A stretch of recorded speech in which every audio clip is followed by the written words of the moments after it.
चलिए आज से हम शुरू करते हैं राष्ट्रीय मीन्स कम मेरिट परीक्षा का मैथ पेपर का सादृश्यता टॉपिक लेक्चर नंबर 1। मतलब इस आज से अपन है ना राष्ट्रीय मीन्स कम मेरिट यानी NMMS इसका national means cum merit scholarship exam जो होता है उसमें दो पेपर आते हैं। एक तो होता है मैथ और एक होता है सेट। तो इसमें मेंटल एप्टीट्यूड टेस्ट में क्या होता है कि आपको मानसिक योग्यता वाले क्वेश्चन, रीजनिंग वाले क्वेश्चन पूछते हैं और सेट में शैक्षणिक योग्यता वाले पूछते हैं। तो अभी अपन चालू कर रहे हैं मैथ की तैयारी के लिए। ये पूरा आज से लेक्चर चालू हो गए हैं। अब प्रतिदिन आपको लेक्चर डलते जाएंगे मैथ के। तो इससे क्या होगा कि आप NMMS की तैयारी को अच्छे से कर सकते हैं और जल्दी जल्दी सेट के भी अपन है ना चालू कर देंगे पढ़ना। तो सबसे पहले अपन मैथ में सबसे पहला टॉपिक करते हैं सादृश्यता। उसका लेक्चर नंबर 1 है। तो आपको समझाएंगे कि कैसे क्वेश्चन आते हैं, कैसे क्वेश्चन बनते हैं। ठीक है ना। तो चलिए शुरू करते हैं। सबसे पहले बात करते हैं संबंध। अब क्वेश्चन कैसे बनेगा देखो, एक आपको है ना ऐसे दिए रहेंगे, एक ये वाला चिन्ह देखो अनुपात का चिन्ह, यहाँ डबल अनुपात का चिन्ह, यहाँ एक अनुपात का चिन्ह। अब क्वेश्चन कैसे बनेगा कि एक चीज़ यहाँ लिखी होगी, कोई चीज़, दूसरी चीज़ यहाँ लिखी होगी, तीसरी चीज़ यहाँ लिखी होगी, चौथी चीज़ यहाँ लिखी होगी। तो इन सब चारों के मध्य आपस में कैसा संबंध हो सकता है कि पहले का दूसरे से संबंध हो और दूसरे का पहले से भी हो सकता है, तीसरे का चौथे से हो, चौथे का तीसरे से भी हो सकता है। मतलब आप अभी ये नहीं समझना कि ये क्या चीज़ है, समझ में ही नहीं आया बिल्कुल। देखो जब आप एग्जाम्पल देखोगे ना तो अपने आप समझ में आ जाए, कहेंगे कि इतना सरल ये तो तुरंत बन जाएगा। वो तो ये थोड़ा सा एक बेसिक बताना पड़ता है। तो वो बता रहे कि जब देखो डबल अनुपात बीच में है, यहाँ पहला चीज लिखी रहती, पहला शब्द लिखा रहता है, यहाँ दूसरा शब्द, यहाँ तीसरा, यहाँ चौथा, इनके मध्य क्या निकालना पड़ता है संबंध। अब संबंध कैसे हो सकता है कि पहले वाला जो शब्द है उसका दूसरे वाले शब्द से संबंध हो और दूसरे वाले का पहले से हो। ऐसा ही तीसरे वाले का चौथे से संबंध हो और चौथे वाले का तीसरे से हो, ऐसा भी हो सकता है। और दूसरा प्रकार ये हो सकता है कि पहले का संबंध तीसरे वाले से हो और दूसरे वाले का संबंध चौथे वाले से हो। तो इस प्रकार से होता है। चलिए आप जब अपन उदाहरण कर रहे हैं तो समझ में आ जाएगा कैसी बात कर रहे हैं हम। तो सबसे पहले क्वेश्चन आता है, जैसे देखो ये लिखा ना, पहला शब्द लिखा है लखनऊ, दूसरा शब्द लिखा है उत्तर प्रदेश, तीसरा शब्द लिखा है पटना और चौथा शब्द क्वेश्चन मार्क, माने यहाँ बताना है कि क्या आएगा।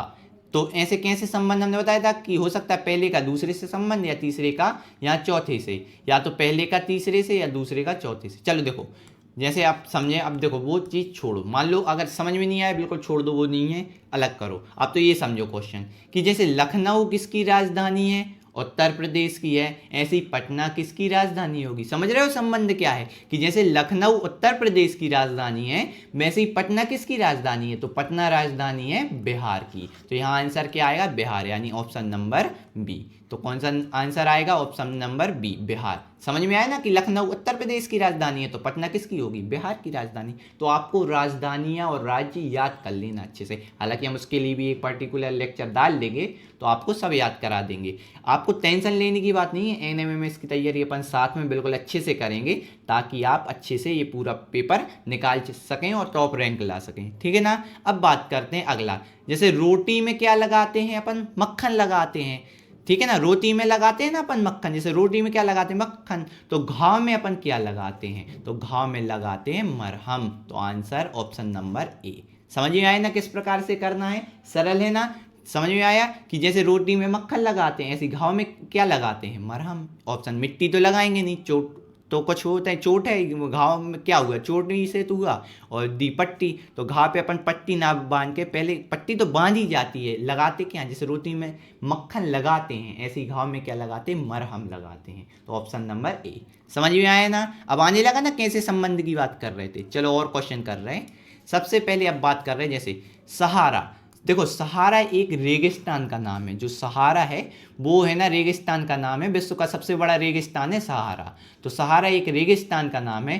तो माउंट एवरेस्ट क्या है, माउंट एवरेस्ट नदी है क्या, कि झरना है क्या, कि ये पर्वत है कि जंगल है। तो आपको पता है माउंट एवरेस्ट एक पर्वत है। जैसे सहारा एक रेगिस्तान है ऐसे माउंट एवरेस्ट एक क्या होगा बताओ, तो ये होगा पर्वत। तो ऑप्शन नंबर बी। समझ में आया बात को।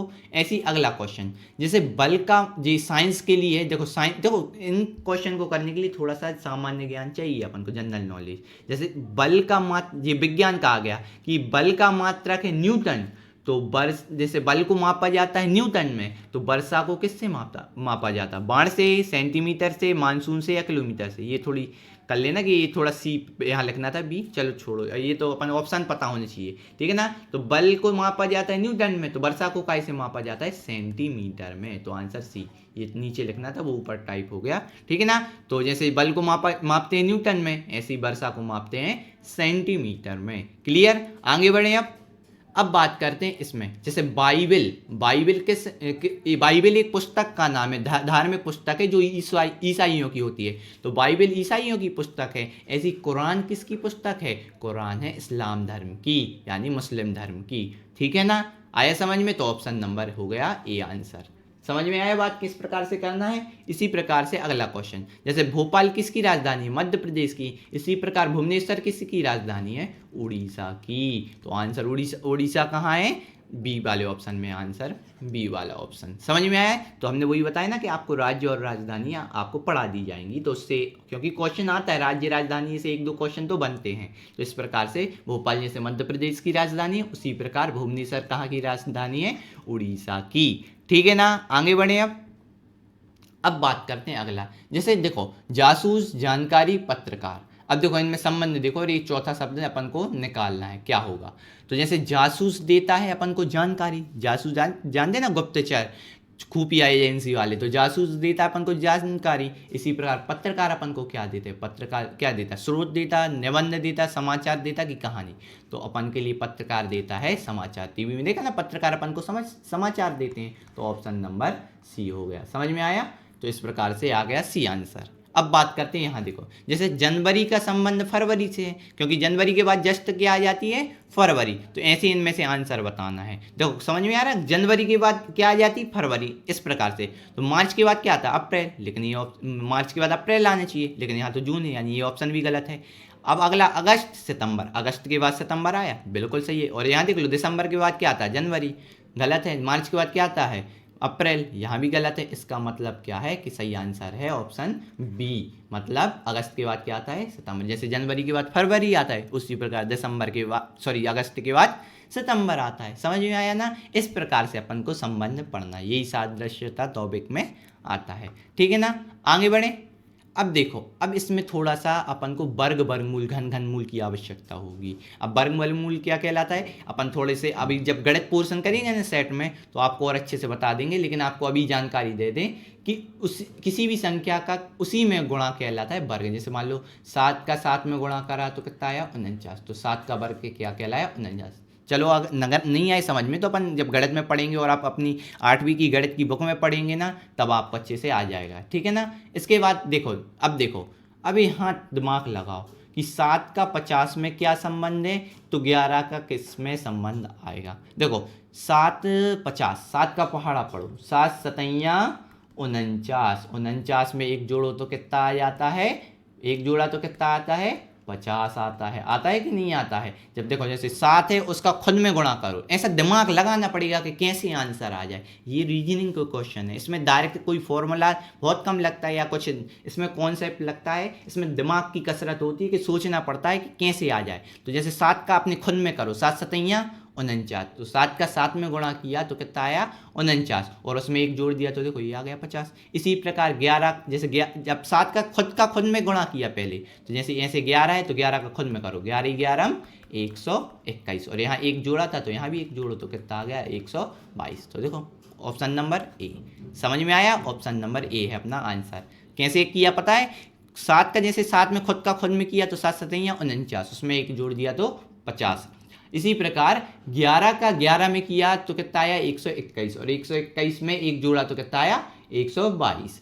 अच्छा, ठीक है ना। इसी प्रकार से अगले आप बात करें, 2 में 8 का क्या संबंध है, तो 3 में किसका होगा? जैसे मान लो 2 का पहाड़ा पढ़ो, 2 चौके 8, क्या आएगा? 2 चौके 8 मान लो, 2 चौके कितना आ रहा? 8, तो 3 चौके कितना होगा? 12। लेकिन यहाँ 12 तो ऑप्शन नहीं है, यानी ये दिमाग तो नहीं लगेगा। अब दूसरा दिमाग क्या लगाना है? देखो इसका लगना है घन वाला, जब आप घन घन मूल पढ़ेंगे वो वाला। 2 का घन होता है 8, तो 3 का घन क्या होगा, वो होता है 27। अब कहेंगे सर घन मतलब, चलो ऐसे ना समझो, जैसे 2 का घन यानी होता है 3 की घात, यानी 3 बार उसको गुणा करके लिखना। देखो 2 × 2 × 2, अगर इस 2 को 3 बार गुणा करेंगे तो 8 आएगा। तो देखो 2 दूनी 4 × 2, 4 दूनी 8 आ गया। जब 2 का अपने आप में 3 बार गुणा किया, देखो 2 दूनी 4, 4 दूनी 8, तो 2 का 3 बार गुणा किया तो 8 आया। ऐसे 3 का 3 बार गुणा करें तो 3 × 9, 9 × 3 27 आ गया 27, ये आ गया आंसर। इस प्रकार से आया ना समझ में। तो ऐसे नहीं कि एकदम से आपको आ जाएगा,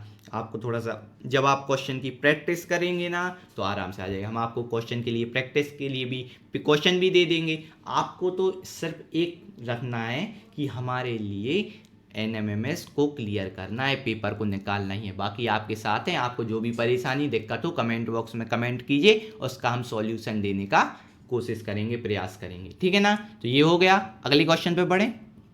अब अगला, अब 9 का क्या 81 में संबंध है कि 11 में उसी का संबंध से आंसर आ जाए। देखो 9 नाम 81, खुद का खुद में गुणा होगा, तो ऐसे 11 का 11 में करो, 11 11 121, तो आंसर देखो बी 121, आंसर क्या आ गया बी। समझ में आया बात को। इसी प्रकार से अगला क्वेश्चन, 1 का 3 में क्या संबंध है कि 5 में अगला संबंध क्या हो। जैसे 1 का क्या किया अपन ने 3 में, देखो 1 है, 3 कैसे आया, कब आ सकता है, 1 का गुणा 3 में किया तो 1 तिया 3। तो देखो 1 में अपन ने क्या किया कि 3 का गुणा किया तो 1 तिया 3, तो 5 में भी अपन 3 का गुणा करेंगे तो 5 3 15, ये आ गया ऑप्शन नंबर सी। ऐसा दिमाग लगाना है। और कैसा लगा सकते हैं कि 1 को 3 बार जोड़ो, 1 को देखो 1 को 3 बार, एक ही इसी 1 को 3 बार जोड़ो तो आ जाएगा 3, तो ऐसे ही 5 को 3 बार जोड़ो तो कितना आ जाएगा 15। तो जिस प्रकार से आपको सरल लगे उस हिसाब से करना है। ऐसे ही देखो दिमाग लगाना है, जो दिमाग लग गया ऑप्शन आ रहा है तो टिक लगा दो, समझ रहे हो। तो इस प्रकार से अपन को करना है। ये क्वेश्चन हो गया। अगले क्वेश्चन पे बढ़े, ठीक है बिल्कुल। अब देखो, अब कहेंगे सर ABCD पढ़ाने लगे आप। देखो इस रीजनिंग में एक चीज़ ज़रूरत पड़ती है, जैसे ABCD 26 अक्षर होते हैं ना, तो इसके 26 अक्षरों के क्रम याद करना है सीधे में और विपरीत में। देखो जी, A पहले नंबर पे आता है, B दूसरे नंबर पे आता है, C तीसरे नंबर पे आता है। इसी प्रकार से अपन को क्या करना है कि उसके उल्टे क्रम भी करना है। जैसे A पहले नंबर पे आता है तो लास्ट से कौन सा आएगा 26। देखो लास्ट A 1 2 3 4 Z आता है 26वें नंबर पे, 26 अक्षर होते हैं ना कुल है ना अंग्रेजी में, तो ये 26वें पे। तो अगर अपन उल्टी बात करें तो यहाँ इस साइड से 26 गिने, मान इसको Z को यहाँ साइड से पहले नंबर पे आता है A और इस साइड से दूसरे B पीछे से A पहले नंबर पे आता है Z। तो अपन को सीधे क्रम भी याद रखना और उसके विपरीत क्रम भी। देखो A पहले, दूसरे पे B, तीसरे पे C, चौथे पे D, ऐसा क्रम से जा रहा। 11 12 13 26 तक यहाँ आ गया। अब विपरीत क्रम पीछे से करो, 1 2 3 4 5 6 7 8 9 10 11 12 13, यहाँ 26 तक। तो A का सीधे क्रम में आंसर है 1, माने क्रम का नंबर है 1 और उल्टे का 26। आपको देखो एक हम सलाह दें, जब भी आप NMMS का पेपर दें, NMMS का आप पेपर दें, जब परीक्षा हॉल में जाएं तो सबसे पहले जब आपको है ना पेपर मिलता है तो पेपर के पीछे रफ्कार होता है, तो आपको ये पूरी सारणी पहले से बना लेना, क्योंकि कम से कम 4 5 6 क्वेश्चन इसके आते ही हैं कि इसके नंबर के आधार पे, कि क्रम के आधार पे, कि एक सीधे नंबर से पहले नंबर पे आता है और पीछे से 26वें नंबर पे आता है। तो ये सारणी आपको वहाँ जरूर बना लेना है, क्योंकि 4 5 6 क्वेश्चन और ज़्यादा भी आ सकते हैं लेकिन आते हैं क्वेश्चन। तो इसका नतर उसी समय आप देखो पेपर चालू होने के पहले ही बना लो, इससे क्या होगा कि पेपर में आपको टाइम बच जाएगा तो उस समय अपन सॉल्व कर लेंगे। तो इस प्रकार ये बात जरूर ध्यान रखना आप पेपर देते समय कि ये सारणी बना लेना। हालांकि हम आपको बीच बीच में बताते रहेंगे पेपर की तैयारी तक, तो है ना, ताकि आपको अच्छे से बन जाए, ठीक है। तो आगे बढ़े, अब बात करते हैं। यहाँ देखो इसका संबंध देखो ABC का संबंध इसमें कैसा है, ABC सीधा जा रहा है ABC। अब यहाँ देखो पलट गया बिल्कुल, ABC यहाँ से बाएं से दाएं जा रहा था, अब देखो दाएं से बाएं आ रहा है ABC, इस साइड से माने CBA। इसको पलट दिया, ABC को पलट दिया तो CBA आ गया। इसी प्रकार DEF इसको पलट दो तो कितना आएगा, F पहले, फिर उसके बाद E, फिर उसके बाद D। तो FED किस में है, लो ऑप्शन नंबर A। समझ में आया किस प्रकार से संबंध कि ABC सीधा जा रहा है, इसको पलट दो तो CBA आ गया। तो इसी प्रकार DEF पलट दो तो FED, ये आ गया। जैसे इसको इस साइड जा रहा था तो ये ऐसा पलट गया, तो ये इस साइड जा रहा तो ये आंसर ऐसा पलट गया। तो FED ऑप्शन नंबर A। ठीक है ना। ऐसे ही इसमें देखो A B C, A B C, तो जेड बाय एक्स, मतलब देखो आगे से 3 अक्षर, देखो हमने ये उपयोग होगा ये वाली तालिका, आगे से 3 अक्षर ए बी सी, तो पीछे से जेड बाय एक्स, मान पीछे से देखो, पीछे से जेड बाय एक्स, ठीक है ना। अब आगे देखो डी ई एफ, आगे से ये 3 अक्षर हो गए थे, तो D E F, D E F आ रहा है, तो पीछे से, अब देखो जैसे आगे से आ रहा था तो ये पीछे से, तो ये आगे से, तो ये अगले पीछे से, तो ये डब्ल्यू भी यू, क्या होगा डब्ल्यू भी यू, डब्ल्यू भी यू किस में है, ये डी वाले ऑप्शन में, ऑप्शन नंबर डी। समझ में आया। देखो इस प्रकार से, देखो पहले आ रहा था ए बी सी, तो एक्स, अगला ऑप्शन था जेड वाई एक्स, ऐसे ही अगला डी ई एफ, तो क्या होगा डब्ल्यू भी यू। समझ रहे, आगे से 3 पीछे से 3, आगे से फिर आगे 3 फिर पीछे से फिर 3, समझ रहे ना। तो इस प्रकार से ये आंसर डी आ गया। समझ में आया किस प्रकार से करना। आगे बढ़े अब, ठीक है बिल्कुल, अब आगे बढ़ते हैं। अब देखो जैसे अब इसमें कैसे करेंगे, ए में क्या 1 का संबंध है, तो एल में क्या संबंध होगा। देखो ए आता है, हमने देखो वही आ गया कि ए पहले नंबर पे आता है, तो एल किस नंबर पे आएगा, देखो यूज होगा वही तालिका, ए पहले नंबर पे आता है, देखो ए आता है पहले नंबर पे, ए आता है देखो पहले नंबर पे, तो एल किस नंबर पे आता है भैया, एल देखो एल ये 12वें नंबर पे आता है, आगे से बात कर रहे हैं ना। तो ए जब पहले नंबर पे आता है तो एल किस पे नंबर पे आएगा, किस नंबर पे आया था अपना, देखो यहाँ देखो 12 नंबर पे आया था एल, तो एल आएगा 12वें नंबर पे, तो 12 कहाँ है ऑप्शन ये है, तो ऑप्शन नंबर डी हो गया। समझ में आया किस प्रकार से करना है, समझ में आया। तो अब अगला देखते हैं, गेम का कोड ये है, गेम का ये कोड है, जैसे अपन पासवर्ड डाल देना, तो गेम का पासवर्ड ये है, तो टीम का पासवर्ड क्या होगा, जैसे गेम। अब देखो अब इसमें उपयोग होगा वो पुराना क्रम, अगर ध्यान से देख रहे हो, जी आता पीछे से 20वें नंबर पे, ए आता पीछे से 26वें नंबर पे, देखो, और एम आता पीछे से 14वें नंबर पे, उसके बाद है ना 22 आता है, 22 नंबर पे आता है ई पीछे से, देखो जैसे जी आता है पीछे से, ये वाले नंबर देखो ये पढ़े थे ना नीचे वाले, ए आता है 26वें नंबर पे पीछे से, जी आता है 20वें नंबर पे, ई आता है 22वें नंबर पे, देखो देख रहे हैं ना, जी ए एम का है ये, समझ रहे बात को, ये पीछे से 14वें नंबर पे। तो इस प्रकार से पीछे वाले नंबर लेना कि गेम का पीछे वाला है, जी पीछे से 20वें नंबर पे, ए पीछे से 26वें नंबर पे, एम पीछे से 14वें नंबर पे, ई पीछे से 22वें नंबर पे। तो इसी प्रकार टीम का बनाना है, तो टीम का पीछे से बनाए, चलो टीम जैसे अपन को बनाना है टीम, TEAM टीम, तो टी पीछे से किस नंबर पे आ रहा है, टी कहाँ है ये, तो पीछे से ये वाला आगे से, ये पीछे से, तो आप पीछे से नंबर 7, टी का 7, ई का पीछे से देखो, ई से पीछे से 22, ए का पीछे से देखो 26, एम का पीछे से देखो 14, ये है ना पीछे से 14, तो 14, तो आंसर क्या होगा 722 614, 7222 614, 7222 614, ऑप्शन नंबर ए। समझ रहे ना, ऑप्शन नंबर ए। इस प्रकार से आपको ये वाले क्वेश्चन को करना है। ये सब आते हैं जी, जो अपन ने क्वेश्चन किए ना वो आते हैं सादृश्यता वाले टॉपिक में। इसमें इस प्रकार से संबंध बताना पड़ता है एक दूसरे का, तो इस प्रकार से आपको ये समझना है। आपको बता दें हम कि NMMS की मैथ सेट की तैयारी आपको हम एक लेक्चर बाई लेक्चर रोज कराते जाएंगे। तो आपको प्रतिदिन लेक्चर देखना है, क्या करना है, प्रतिदिन जो नए नए लेक्चर अपलोड होंगे